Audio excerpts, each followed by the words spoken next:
Halo rekan-rekan value investor. Kali ini saya akan membahas satu saham consumer good yang termasuk dalam golongan big cap LQ45. Valuasinya saat ini cukup murah dengan PBV hanya satu kali saja.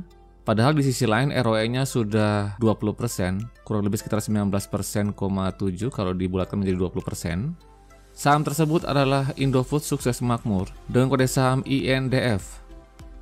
Tahun ini menurut saya masih akan menjadi tahun yang cukup baik untuk sektor consumer.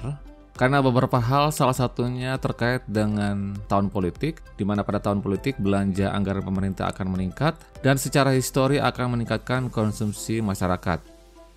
Anda perhatikan pada grafik ini, terlihat sudah menunjukkan pergerakan yang signifikan pada beberapa sektor sampai dengan bulan Agustus tahun 2023.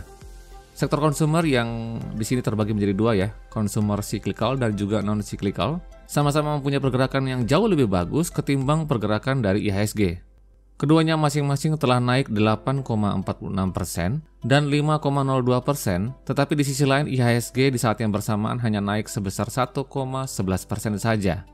Nah, setelah saya iseng-iseng untuk mencari saham apa yang ada dalam sektor consumer good ini, yang berfundamental bagus, valuasinya cukup murah, maka ketemulah saya dengan saham INDF, yang kebetulan juga termasuk dalam kategori big cap, termasuk dalam saham blue chip dalam indeks LQ45. Pada video ini saya akan menjelaskan fundamental keseluruhan dari INDF, lalu prospek INDF terkait dengan perkembangan terbaru hasil akuisisi dari Pinehill yang beberapa tahun terakhir menjadi sentimen yang cukup menarik untuk investor. Lalu berikutnya harga wajar saham INDF saat ini, di saat harganya sedang turun saat ini. Kita akan mencari tahu apakah INDF saat ini sudah murah atau masih mahal. Maka dari itu simak sampai habis video ini supaya Anda tidak ketinggalan satupun informasi penting seputar saham INDF. Tapi ingat, disclaimer on, jangan Anda membeli saham hanya karena Anda menonton video ini. Pastikan Anda sudah mempunyai pertimbangan sendiri sesuai dengan profil risiko yang bisa Anda terima.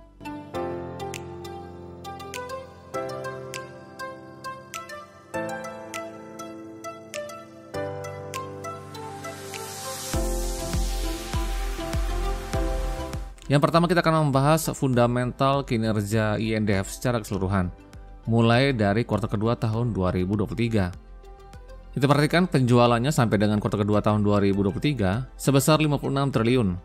Jumlah ini naik 6% dibandingkan periode yang sama tahun sebelumnya sebesar 52,7 triliun. Lalu laba bersihnya juga naik 92%, dari yang tadinya 2,9 triliun pada kuartal kedua tahun 2022 menjadi 5,5 triliun pada kuartal kedua tahun 2023. Nah, di sini ada yang mau saya jelaskan terkait dengan penghasilan keuangan yang hanya bersifat pembukuan saja. Pada kuartal kedua ini, INDF memang mendapat penghasilan keuangan yang hanya bersifat pembukuan saja karena berasal dari keuntungan kurs sebesar 2,5 triliun. Hal inilah yang menyebabkan tadi labanya naik cukup tinggi. Pendapatannya naik cuma 6%, tetapi labanya naik menjadi 92%. Tetapi jika kita mau lebih fair ya, atau lebih konservatif, kita keluarkan angka laba dari hasil keuntungan kurs ini sebesar 2,5 triliun dari laba operasionalnya, maka secara keseluruhan masih tetap lebih bagus. Laba sebelum pajak setelah dikeluarkannya keuntungan kurs ini 2,5 triliun sebesar 7,2 triliun. Jumlah ini tetap saja lebih tinggi dari kuartal kedua tahun 2022 yang sebesar 5,6 triliun atau naik sebesar 29%. Hal ini juga dikuatkan oleh kinerja penerimaan kas dari pelanggan yang memang naik sehingga kinerja laba bersih dan juga pendapatan yang naik ini terkonfirmasi dari kenaikan kas dari pelanggan atau penjualan produknya. Jadi bukan dari penghasilan keuangan yang hanya bersifat pembukuan saja. Selanjutnya kita akan melakukan analisa kinerja histori. Kita perhatikan ya, ini adalah tabel yang menunjukkan kinerja histori dari INDF selama 10 tahun terakhir, plus dengan perkembangan terbaru kuartal kedua tahun 2023. Anda perhatikan ya, pendapatan dan laba bersihnya naik cukup konsisten ya, selama 10 tahun terakhir dari tahun 2013 sampai dengan tahun 2022, terutama untuk pendapatannya atau penjualannya. Kalau untuk laba bersih kita perhatikan memang ada sedikit naik turun ya, tapi secara overall cukup baik. Nah, di sini yang mau saya highlight, Anda perhatikan pada saat periode pandemi ya, terjadi krisis ekonomi saat itu, tahun 2020 sampai dengan 2022, Anda perhatikan INDF bukannya turun seperti kayak kinerja perusahaan-perusahaan yang lainnya, tetapi malah naik, malah meningkat terus, baik dari sisi penjualannya maupun dari sisi laba bersihnya. Ini artinya boleh kita katakan bahwa saham INDF ini termasuk saham yang anti krisis sebenarnya. Karena Anda perhatikan di saat krisis sekalipun, kinerjanya tetap meningkat.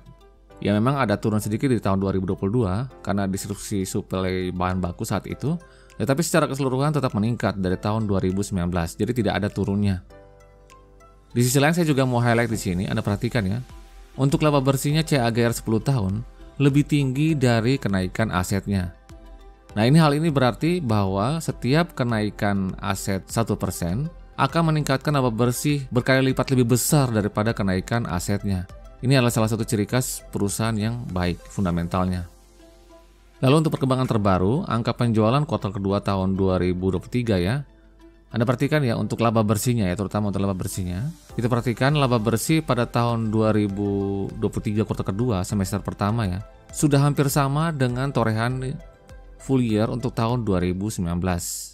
Ini artinya jika laba bersih ini kita setahunkan ya, artinya kita kalikan 2, maka angkanya sudah jauh lebih tinggi, 2 kali lipat dari yang pernah dicapai tahun 2019. Untuk indikator ROA dan juga ROE, terutama untuk ROE-nya ya, Return on Equity, juga mengalami kenaikan yang cukup signifikan. ROE pada tahun 2019 pada kondisi normal, waktu itu 15,63%. Ya cukup tinggi juga, tetapi tidak lebih tinggi dari yang terjadi saat ini.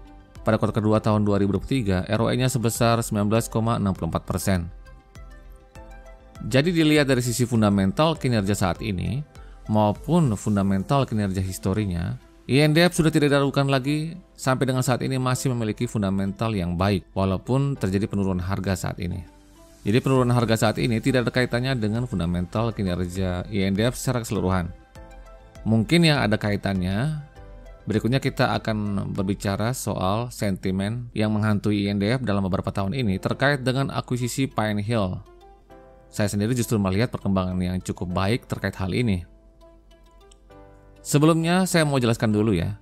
Jadi memang Pine Hill itu dilakukan akuisisinya oleh anak usaha INDF yaitu ICBP. Tetapi karena INDF ini menjadi pemegang saham pengendali dari ICBP, maka akuisisi ini dan segala sesuatu yang terdampak di dalamnya, termasuk hutang dan juga ekuitas serta pendapatan penjualannya, juga akan masuk dalam laporan keuangan INDF dan mempengaruhi kinerja INDF. Akuisisi Pine Hill dilakukan oleh ICBP pada 27 Agustus tahun 2020 dengan nilai 2,99 miliar US dollar. Waktu itu kurs rupiah sekitar 14.700 sekian, sehingga jika dirupiahkan total akuisisi ini sebesar 43,99 triliun. Aksi akuisisi ini dibiayai oleh pinjaman sindikasi sebesar 2,05 miliar US dollar dan sisanya menggunakan kas dari internal dari INDF itu sendiri. Akibat dari akuisisi ini, debt to equity ratio atau DER INDF pada tahun 2019 yang waktu itu hanya sebesar 0,6 kali, lalu menjadi lompat 1,27 kali pada tahun 2020 karena ada pinjaman sebagai akibat dari akuisisi ini. Lalu pada tahun 2022 full year yang lalu, posisi DER-nya sudah menjadi 1,24 kali. Sedikit menurun tapi masih tetap di atas 1 kali. Nah, hal inilah yang menjadi trigger negatif bagi INDF menurut sebagian besar dari investor. Sehingga ini menjadi sentimen yang cukup tidak mengenakan bagi INDF dalam beberapa tahun terakhir ini. Hal inilah yang juga menjelaskan kenapa INDF terkesan bergerak sideways dalam jangka panjang dalam beberapa tahun terakhir ini. Karena memang semenjak aksi akuisisi itu, setiap kali ada pemberitaan seputar kinerja INDF maupun ICBP, maka sentimen kenaikan hutang ini selalu diangkat dan menjadi sentimen tebar fear yang cukup ampuh untuk menghambat pergerakan saham INDF. Menurut saya pribadi, sebenarnya yang perlu kita perhatikan di sini bukan hanya sekedar seberapa besar kenaikan angka pada indikator DER atau hutangnya ini, tetapi apa yang bisa diberikan oleh Pine Hill kepada INDF ataupun ICBP. Lagi pula jika kita lihat lagi ya, DER-nya 1,24 untuk perusahaan sekelas INDF itu masih termasuk cukup masuk akal dan juga wajar. Kita perhatikan di sini ya. Total hutang INDF sampai dengan kuartal kedua tahun 2023 sebesar 91 triliun. Jumlah ini sebesar 73%-nya itu atau sekitar 66 triliun merupakan hutang yang mengandung bunga. Nah, presentasi angka ini memang terlihat cukup besar ya, tapi setidaknya masih dalam jangkauan aset lancarnya sebesar 62 triliun. Jadi antara hutang yang mengandung bunga dengan hutang atau aset lancarnya itu tidak terlalu beda jauh. Masih dalam jangkauan, tidak terlalu beda, lumayan jomplangnya jauh. Lalu jika kita lihat lebih detail lagi, total hutang jangka pendek yang mengandung bunga, totalnya itu hanya sebesar 19 triliun. Nah, jumlah ini juga masih dapat di cover secara penuh, masih bisa di backup oleh kas dan setara kas yang pada kuartal kedua tahun 2023 sebesar 28 triliun. Lalu sekarang kalau Anda mengatakan bahwa itu kan kasnya naik karena hutangnya naik. Nah, maka dari itu kita bisa konfirmasi apakah kas yang naik ini berasal dari aktivitas operasional atau tidak, atau hanya berasal dari pinjaman bank. Pada kuartal kedua tahun 2023, penerimaan dari pelanggan tercatat sebesar 55,8 triliun. Jumlah ini naik 7% dibandingkan dengan kuartal kedua tahun 2022 yang sebesar 52 triliun. Nah, kondisi inilah yang membuat arus kas dari aktivitas operasional terlihat masih positif sebesar 5,4 triliun. Jumlah ini juga naik 53% dibandingkan periode sebelumnya tahun sebelumnya yang sebesar 3,6 triliun. Jadi terkonfirmasi ya, kenaikan kas dan setara kas itu sebagian besar juga berasal dari penjualan, dari operasional kas, dari kas yang berasal dari kegiatan operasional. Nah, kualitas probabilitas atau hutang dari INDF ternyata sejauh ini dapat dikawal dengan baik dari kualitas arus kas yang sangat solid. Anda perhatikan juga ya, ini secara histori tercatat dari tahun 2018 ya sampai dengan saat ini tidak pernah ada cerita INDF mengalami arus kas dari aktivitas operasional yang minus. Jadi seluruhnya mencatatkan positif arus kas dari aktivitas operasional. Lancarnya arus kas ini mampu menciptakan soliditas pada sisi likuiditasnya, sehingga INDF hampir tidak punya cerita untuk penundaan pembayaran hutang, baik itu pokok maupun bunganya. Jadi sejauh ini saya melihat kuatnya arus kas ini mampu menyokong kondisi soliditas INDF sejauh ini. Tetapi di sini ada juga yang perlu diperhatikan, ada sisi negatif yang perlu kita perhatikan di sini. Untuk hutang obligasi dalam mata uang US dollar. Anda perhatikan di sini ya, pada tahun 2021, ICBP, anak usaha dari INDF, menerbitkan obligasi dalam mata uang US dollar sebesar 1,1 miliar US dollar atau sekitar 41 triliun dengan tingkat bunga tetap sebesar 3,398% per tahun. Nah, exposure hutang dalam dolar ini memang cukup meningkatkan resiko solvabilitas dari INDF ketika terjadi gejolak dalam nilai tukar rupiah terhadap dolar. Jika rupiah bergerak melemah, maka tentunya hutang dalam dolar ini terlihat akan membesar. Tetapi sejauh ini terlihat pergerakan rupiah kita masih cukup stabil ketimbang pergerakan dari mayoritas mata uang di dunia ya. Memang sedikit menurun, tetapi penurunannya tidak terlalu kuat. Dari posisi ketika INDF mengakuisisi Pine Hill tahun 2020, ketika itu rupiah berada di level 14.700-an. Dan saat ini naiknya tidak terlalu banyak di level 15.300-an pada saat video ini dibuat. Tetapi di balik itu semua, yang paling penting lagi adalah apa yang bisa didapat INDF dengan adanya peningkatan hutang demi akuisisi Pine Hill ini. Atau sudahkah terlihat ada kontribusi nyata dari Pine Hill terhadap total kinerja INDF? Nah, sebagai informasi ya, grup Pine Hill itu bergerak di bidang industri pembuatan mie instan di Arab Saudi, Ethiopia, Nigeria, Turki, Mesir, Kenya, Maroko, dan Serbia dengan menggunakan merek Indomie. Nah, saya perhatikan secara histori ya, dalam beberapa tahun terakhir semenjak aksi akuisisi Pine Hill, penjualan INDF dari area yang menjadi target pemasaran Pine Hill ya, terus mengalami peningkatan dari tahun ke tahun. Kita perhatikan yang pertama yang untuk data penjualan INDF pada tahun 2019, berdasarkan area geografisnya, pemasaran penjualan Indomie yang berasal dari negara Arab Saudi, Nigeria, Mesir, dan juga negara-negara lainnya ya, dalam akun lainnya ini, hanya sebesar 952 miliar. Ini pada tahun 2020 ini, efek akuisisi dari Pine Hill ini belum dimasukin ya. Jadi waktu itu presentasi kepemilikan Pine Hill yang tercatat masih kecil ya. Belum 100% seperti saat ini atau setelah akuisisi. Jadi penjualannya hanya sebesar 1,7 triliun saja. Nah, Anda perhatikan sudah mulai ada perubahan di tahun 2021 ketika data penjualan dari Pine Hill sudah dimasukkan secara 100% karena sudah selesainya akuisisi pada saat itu. Terlihat penjualan INDF dari area Timur Tengah dan juga Afrika yang menjadi target pasar dari Pine Hill sudah mencapai 5,8 triliun atau meningkat sebesar 238%. Lalu kita perhatikan lagi pada tahun 2022, angkanya sudah sebesar 7,4 triliun. Angka ini naik 28% dari tahun 2021 atau naik 686% dari saat sebelum akuisisi Pine Hill di tahun 2019 tadi. Yang terbaru pada kuartal kedua tahun 2023, total kontribusi penjualan dari Pine Hill sebesar 7,5 triliun. Padahal ini angka penjualan itu pada semester pertama saja, belum termasuk full year tahun 2023. Kalau kita setahunkan, berarti angkanya sudah 2 kali lipat, asumsinya ya. Jadi penjualan dari Pine Hill sudah meningkat kurang lebih sebesar 335% semenjak akuisisi yang dilakukan tahun 2020 sampai dengan saat ini. Jadi sudah meningkat dari yang tadinya 1,7 triliun penjualannya menjadi 7,4 triliun untuk full year ya tahun 2022. Nah, di sisi lain kita membandingkan nih dengan hutangnya tadi yang menjadi sentimen negatif. Anda perhatikan ya, hutang INDF sebagai akibat dari akuisisi Pine Hill dari tahun 2019 sampai dengan tahun 2020 yang lalu itu naik sebesar 107% menjadi 87 triliun. Jadi bisa kita perhatikan di sini pertumbuhan hutang masih jauh lebih rendah dari pertumbuhan penjualan dari Pine Hill. Di sisi lain sebenarnya penjualan ini bisa naik terus meningkat pada tahun-tahun mendatang, tetapi di sisi lain hutangnya bisa jadi akan terus berkurang sampai pada akhirnya nanti akan lunas. Dan pada saat itulah Anda bisa bayangkan ya, ketika hutangnya sudah mulai menurun, bagaimana nanti kontribusi penjualan Pine Hill terhadap kinerja INDF secara keseluruhan.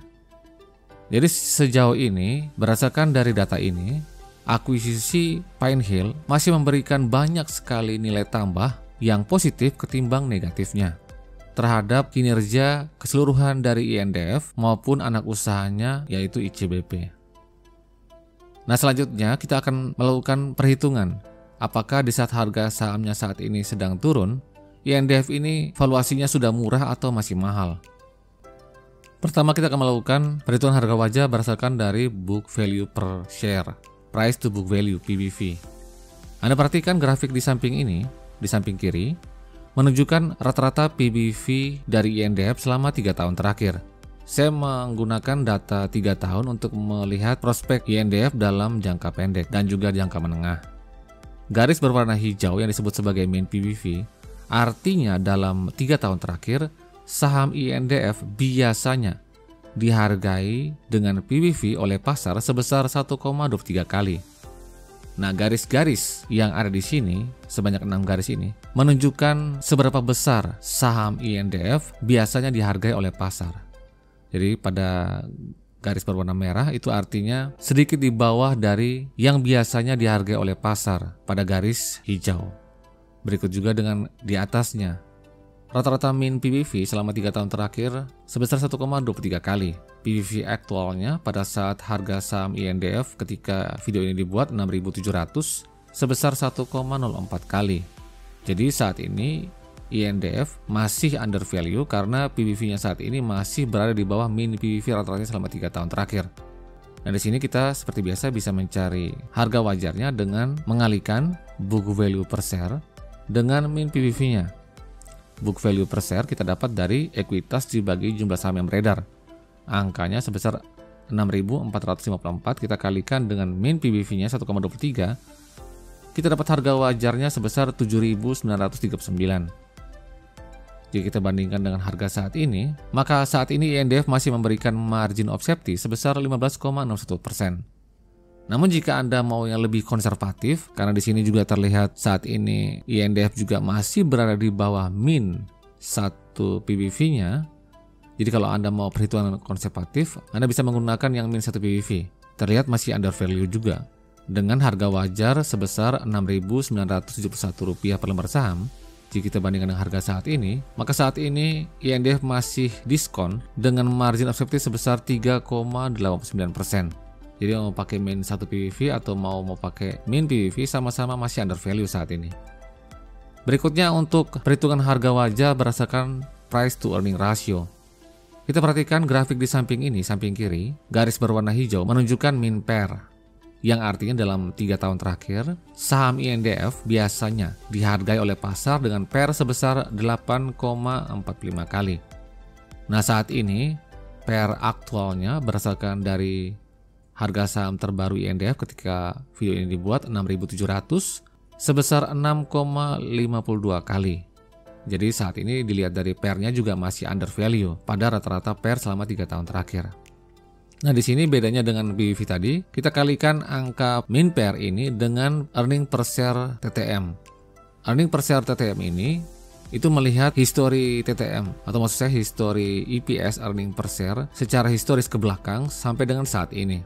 Kita dapat angkanya Rp1.028 per lembar saham. Angka ini bisa Anda lihat pada beberapa aplikasi saham ya, salah satunya di Stockbit. Tidak perlu repot-repot mencari. Nah di sini kita dapat harga wajarnya sebesar Rp8.687 per lembar saham. Jika kita bandingkan dengan harga saat ini 6.700, maka INDF dilihat dari perhitungan harga wajar price to earning ratio masih memberikan kita margin of safety sebesar 22,87%. Jadi sama saja mau dilihat dari PBV maupun pairnya sama-sama masih under value. Oke, sekian dulu informasi kali ini. Semoga bermanfaat. Salam Value Investor.